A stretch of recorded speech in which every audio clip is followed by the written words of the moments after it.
Hi, I'm Robin Schultz with the Hoover Channel. Don't forget to hit subscribe so you'll always know when we have a new video coming up.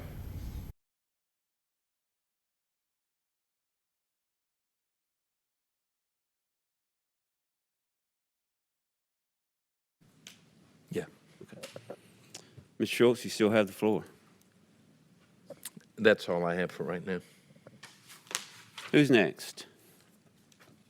Mr. Chair, I just wanted to comment on the Health and Safety Coordinator position, just to add a little context to that. So it's my understanding from conversations with staff and anecdotal evidence that we have an opportunity to create a comprehensive safety program for the entire city that would cover and train all of our employees and make sure that we are operating in the safest way that we possibly can, protecting our best asset, which is our people, but also protecting the public whenever our people are out driving city vehicles and interacting with the public in a way that could cause injury if there were some sort of an accident. So I think everyone agrees that this is an important aspect of what we need to be supporting in the city going forward. And I didn't think it was prudent to wait another year to put this off, that we really need to get moving on this now. I would expect, and I don't know if Ms. Carrier is here, but I would expect that we could anticipate a reduction in accidents and injuries over time, and may even be eligible for some insurance credits if we have this type of a program. I see a head shaking yes back there in the back. Very good. Mr. President. Thank you, Ms. Driver. Any further comments or questions? Mr. President? Yes, ma'am. We've got allotted, I believe it's $10,000 for replacement of our chairs here in the council chambers, as well as the conference room. Perhaps we could replace the chairs on a case-by-case basis and not use that full funds and possibly move those to another location. Ms. Lopez, do you have any thoughts on that, whether it could? Could you repeat it? I couldn't hear you because I was.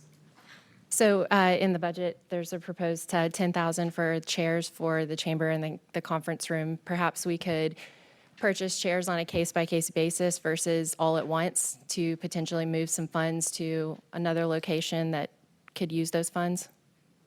I mean, we can certainly do that. I feel like, this is my perspective on this. You got this nice new area that if you're going to replace them, it makes sense to replace them all, but we can certainly do that too, so. The only concern I have there is matching. Yeah.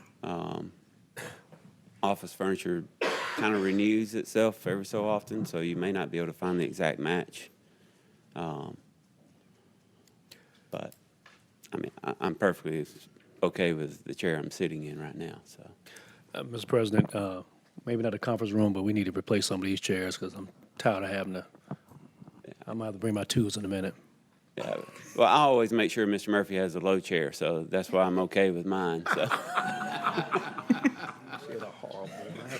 Somebody keeps swapping chairs out.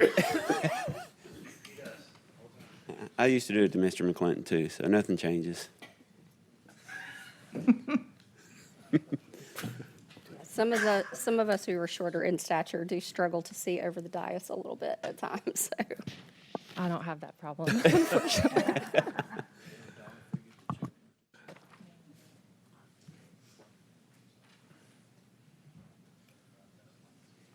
Yeah, maybe propose to cut that in half by 5. How about, so right now the 911 software is $4,290. We reduce the chairs to cover that cost That's what I was thinking. instead of raising the revenue. We'll handle all motions at the end. Does that work? Yeah, I do.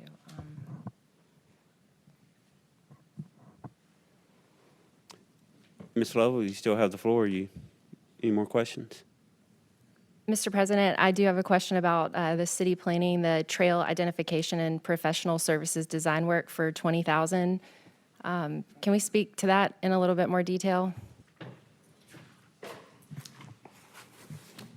It is my understanding for each of these operational ads, the mayor had me reach out to every department head to go through and see what we could cut, and so everybody had come to agreement on that. I had looked at this particular item. It's my understanding this is related to the River Chase Trail that was just extended, and so most of this money has already been spent, so this probably wouldn't be a good place to cut. Good to know. Ms. Koval, can you speak to that? No, I think it was Mr. Martin. Mr. Mark. Okay. Is Mac here? I talked to Mac Martin about it, and so he's the one that told me that. So we might have been a little late on that reduction. Colin, do you know anything about this? Not enough to speak to it, sir. Thank you. What else you got? Mr. President, I do have one other for the E911 replacement carpet. I have been into that facility, and I believe the carpet was installed back in 2007 and has not been replaced since. And I was a part of the budget hearing meetings and saw the laminated sheets of paper and understand that they take those carpet tiles home to self-cleaning. I heard that from Mr. Schultz because of the wires on the floor. So I was looking to see, I know that's a pretty big expense of $34,000. Is it possible that we could maybe include that into the operational side of things? Or, I'm sorry, the capital side of things for future consideration? A couple things. So we generally have a threshold that makes it capital, and that goes into kind of the capital projects fund, and that's 50,000 or more.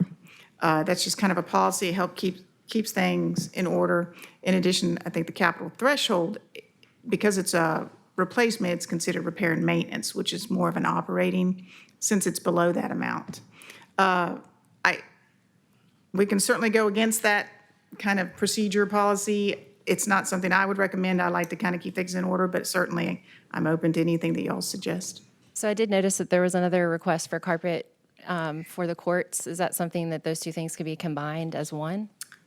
If you don't mind, so, question, so, just so I'll be clear, Ms. Lopez, you're characterizing the O&M based upon the normal practice of being a CPA threshold of what that is, and ours is typically is what? You said 5, what is our number that goes to the capital piece of it? The capital projects fund generally is 50,000 or more.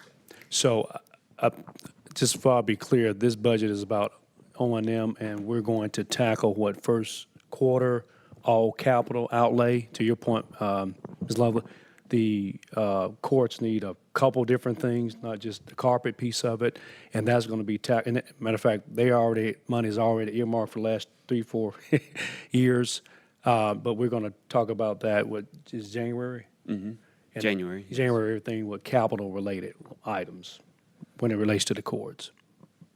And I did talk to both Linda Moore and Susan Fuquay about could they wait until next fiscal year for those carpets, and we had come to an agreement that it could wait till then since we're already 3 months past. So, I mean, either way, however we decide to do it. Can I please ask Susan to come down and give some commentary? Yeah. If I you don't guess mind, one Mr. of the President. questions there is if we're replacing the carpets and so forth, when Susan, you can come on down, Susan. But yes, if we're replacing the carpets and so forth in the courts, could we add to that order to cover the E911 center? Mr. President, while she's coming down, I believe that, and I don't know if we've spent any of the $7 million that was anticipated to go into the reserves rolling from one year to the next, which I believe was the anticipated amount, correct? We're estimating, yes, 7 or more, 7 to 9. And that we're going to have building needs and vehicle needs and perhaps other things that need to be dealt with that are going to exceed that amount.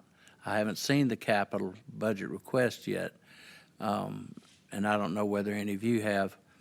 But that being said, I think we're going to exceed that, and I think we're going to have to reach into the reserves for some amount of money. And I don't think whatever we end up doing is going to hurt the city's bond rating whatsoever. If we have to do things to true up what has been ignored for the past 5 to 9 years. Unfortunately, I must have been a part of that myself during my last term as president. But that being said, I think that we could probably take some of those funds, if we were to have to do that, and make them operational and do a budget amendment and use some of those funds for these things. You know, we may have sewer needs we got to deal with on top of that would cause us to have to reach into there. So it's my thought that we look at that time. I know I've already promised a couple of colleagues that was an intention that I had looking at the capital budget, and I certainly intend to maintain my obligation. Mr. President, on that, the carpet is I think a priority and not a wish. I don't believe that the personnel should be taking the carpet home to clean it. This should be something that should be looked at and made a priority. Are we going to, I'd like to know, are we going to make this a capital expense, or are we going to make it an operational expense? And if operational, can we get that put through at this time? I think Councilman Murphy asked if you combine them, obviously it hits that threshold, and I mean, that's fine if that's what we want to do. I'm not sure if there's any, court has a lot of special revenue funds, if there's some funds in that sense to do it. If that's the case, and I don't know the answer to that, then it wouldn't make sense to combine them, because then you could use those funds. Quick question as far as special funds.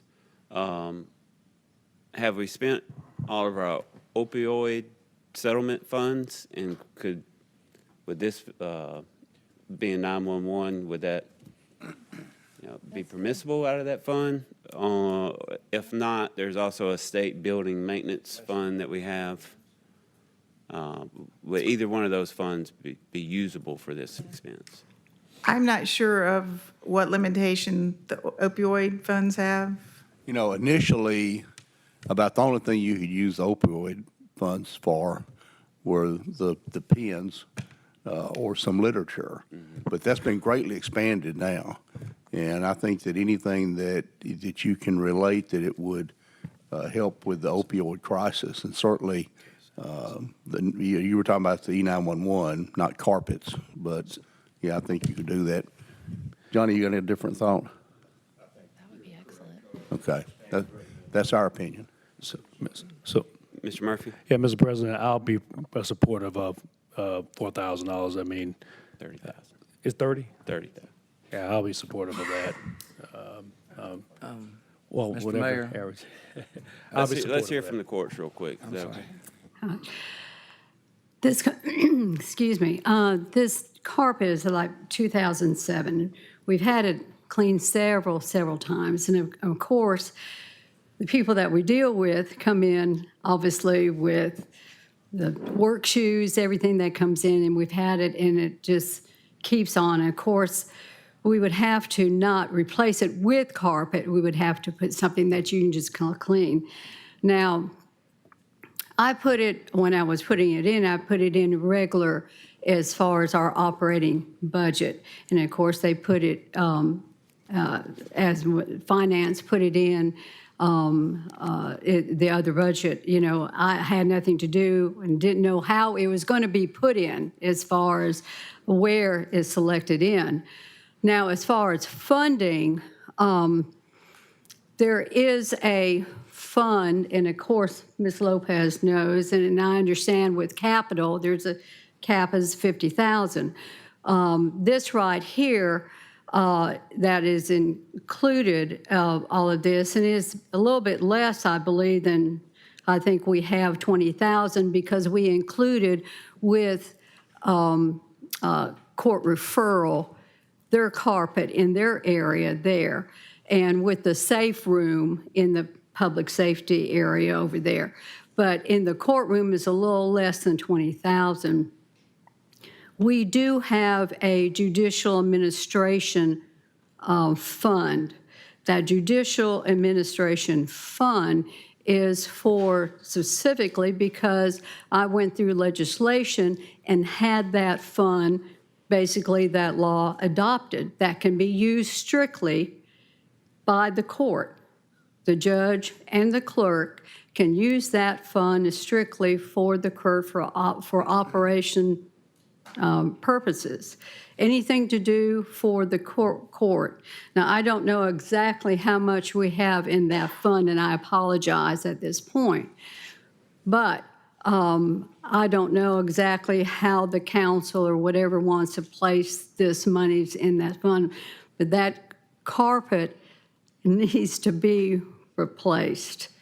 It's at the point that we can't keep on cleaning it because, as everybody does know, it will not keep on, you know. At this point, we can't keep on cleaning it.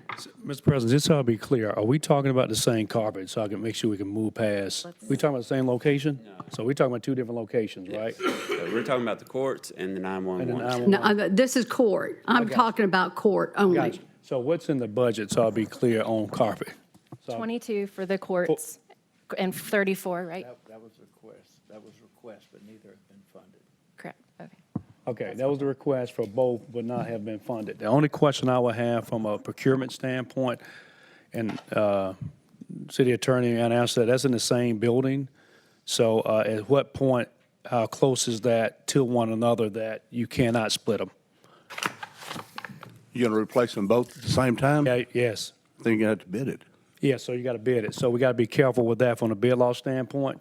It is in the same building. So what I would recommend this, since we know we want to do that, how about we just bid both of those together from a capital standpoint?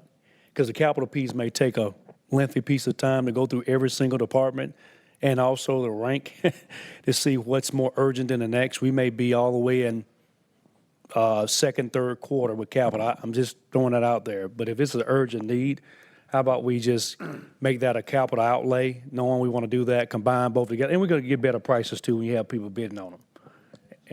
Mr. President, I don't have a problem with Mr. Murphy's proposal, but back in 2019, $320,000 was allocated to improve the area where the E911 personnel work.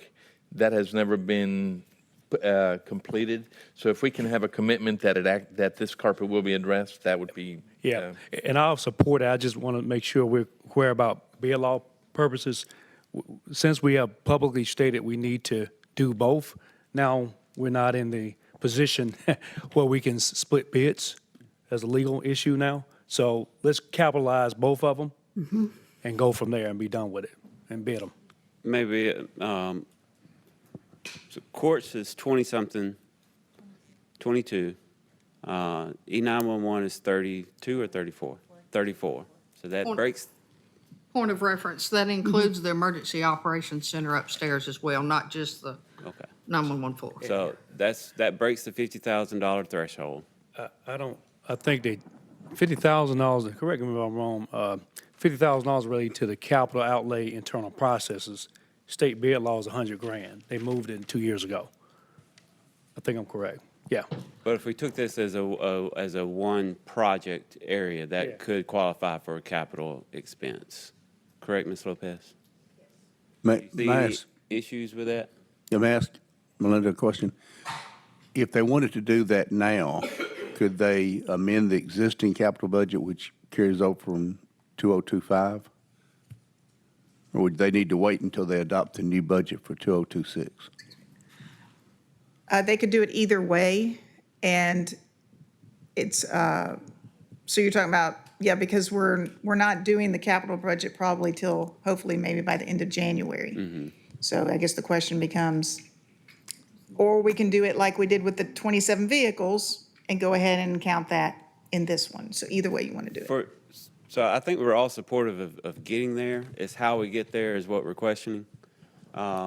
Since there is some confusion about what funds can be used or if we have the funds in certain special revenue funds.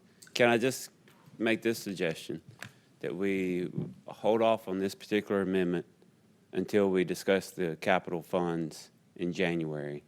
Or if you're able to find special revenue funds that could cover this operational expense, we amend the budget at the same time in January. So the fund, the Judicial Administration Fund is already supplemented by the general fund. It doesn't have any fund balance in it, so that fund is not really going to help you as far as special revenues go. Right. As far as the opioid funds and stuff like that. Yeah, I'm not We could sure if that can be used Do some further yet. research Sure. into that. Yeah. So are we in agreement that we can hold off on this until January? Ms. Lovell, are you okay with that? Mr. President, opioid money, how much do the city have in that fund right now?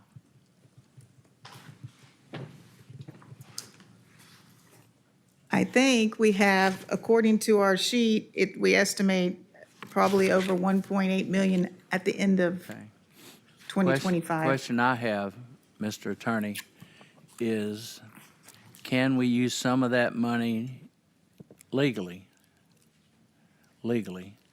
Yeah, and you have to be supplement- able to. And pay for parts of the operation budget that it could be legally used for. Free up those funds for other needs.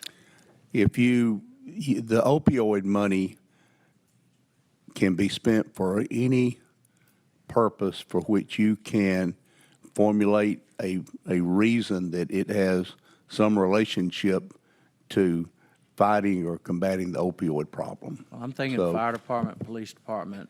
Police and fire those are pretty simple, yes. Yeah, if we could use opioid money to supplement some of their Whatever operating budget. For free those equipment, funds I up, I and wouldn't then use it for those hiring, funds. but I would use it for equipment for sure. Yeah, use those freed up funds for Sure. things like this. You I could think if use we allow the, Ms. Lopez time to formulate a plan of action, she can come back in January and we can get this accomplished. Very good. I want to make one correction. That 1.8 million is what we anticipate by the end of 2026.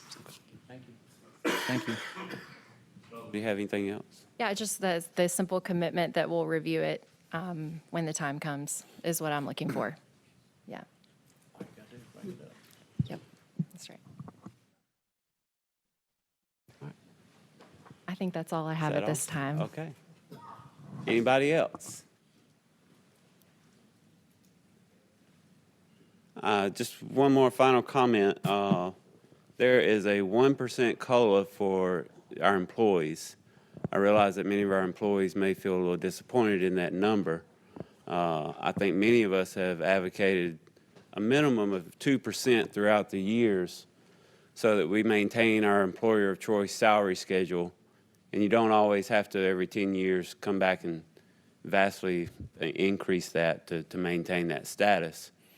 I think we're all a little disappointed in the 1%, including the mayor and his staff. However, with the uncertainty of where the finances stand until they get a clearer picture, I think this is being fiscally responsible in that number. So I do anticipate that number increasing in next year's budget, hopefully, as we understand finances better and we can support that. But I wanted to send that message to staff that we understand that 1% isn't meeting what some of you may have been expecting. But I think it is right now being the fiscally responsible decision. So I do apologize for that to staff. Any further comments? Mr. President, just a question related to that. Do we know when we anticipate having our next financial update as a council?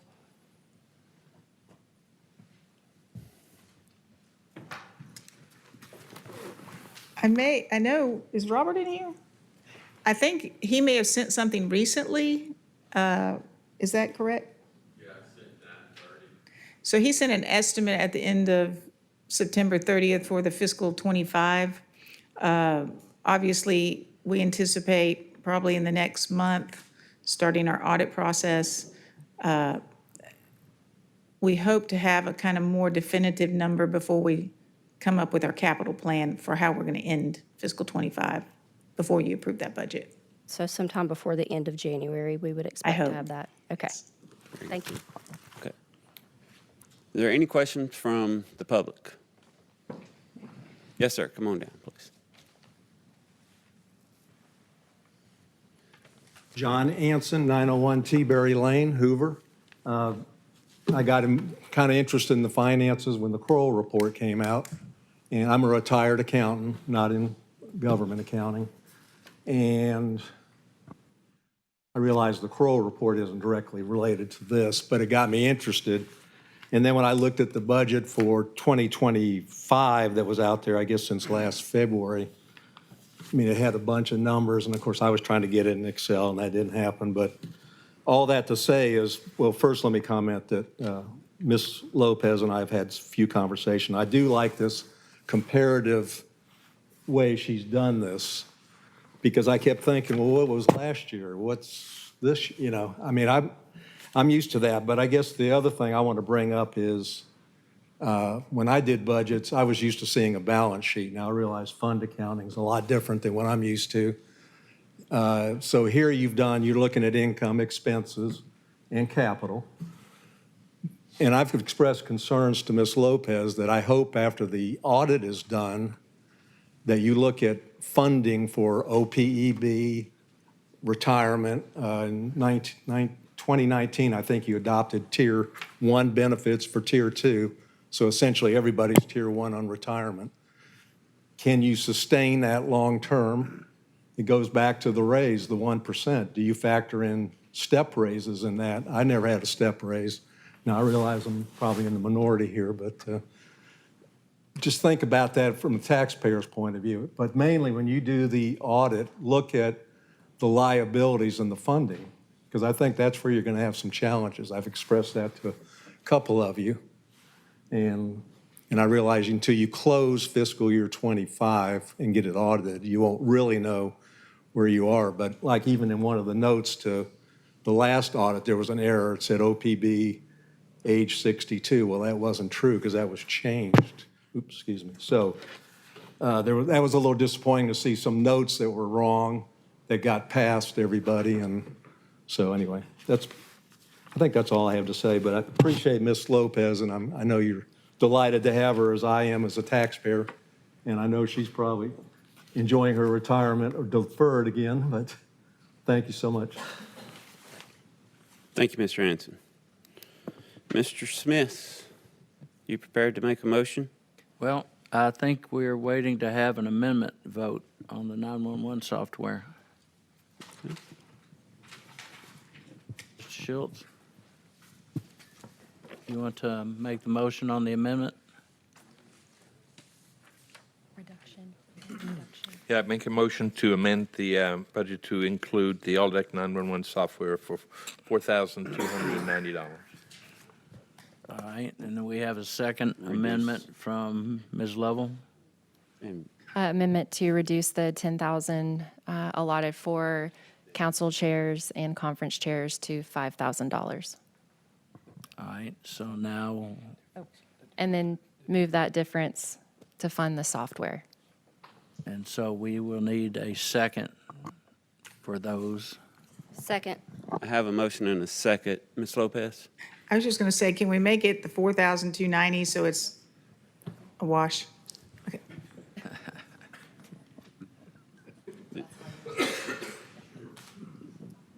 We're going to, do I have a motion as Ms. Lopez Yes.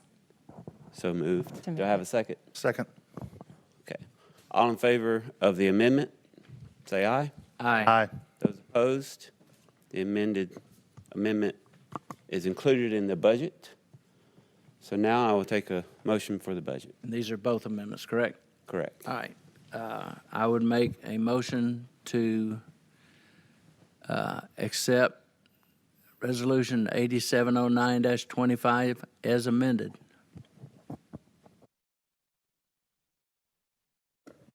Second. I have a motion and a second. All in favor, say aye. Aye. Those opposed, we have a budget. Congratulations, Mr. Mayor. Any further comments from council at this time? Mr. President, I just want to address, we had a meeting this morning with with the people from Amways based on what happened over the weekend. I think we had it in the mayor's office. They were present, and I think we have a good plan moving forward that things like what happened this past weekend will not happen again. Thank you. Any further questions, comments? Mr. President, I'd like to make a comment. I'd like to echo Councilor Murphy's comments of Ms. Melinda, as well as to the mayor. Thank you for this process. I enjoyed speaking with each of the department heads and understanding more information. And as a new counselor, I appreciate that, and I'm looking forward to the future. Mr. Mayor. Yeah, I'd just like to thank the council. It's been a couple of months of diligent and hard work, and not only for you, but also for city staff trying to get everything in order. It's not the budget that we would all love to have right now, but there are so many unknowns coming up in 2026. I think it's the right thing that we're doing.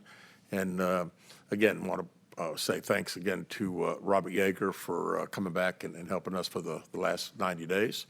And thank you, Melinda. I know she's worked very hard also on the finance, Claire, everybody, and the entire staff. So again, appreciate everybody's hard work. Ready to start work now, January, to let us get rolling where we need to be, and hope everybody has a happy New Year. Thank you. Thank you. With that, we're adjourned.